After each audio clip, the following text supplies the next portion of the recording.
చెప్పు శ్రీకర్. ఎక్కడున్నారు వదిన? ఇంట్లోనేనా? నేను అవని వస్తున్నాం.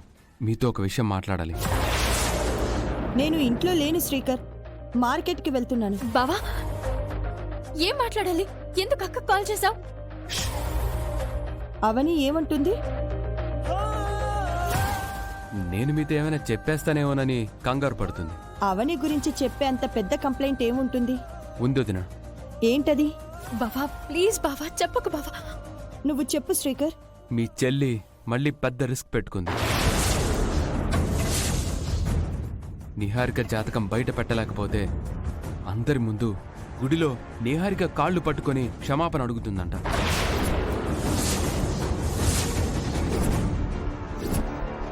భర్తను వదులుకుంటుందంట. ఇంటి నుంచి బయటికి పోతుందంట.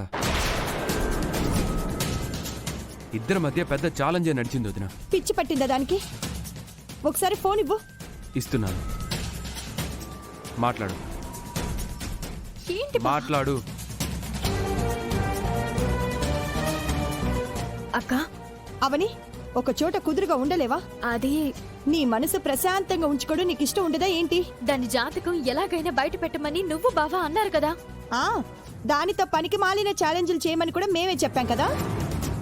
దాని గురించి నిరూపించడానికి పీకల మీద కత్తి పెట్టుకున్నట్టు గడువు పెట్టుకోవడం ఎందుకు? మతిలేని పనులు కాకపోతేను. ఇన్ని రోజులు బయట పెట్టలేకపోయావు, మరో 2 నెలలో 3 నెలలో అవుతుంది.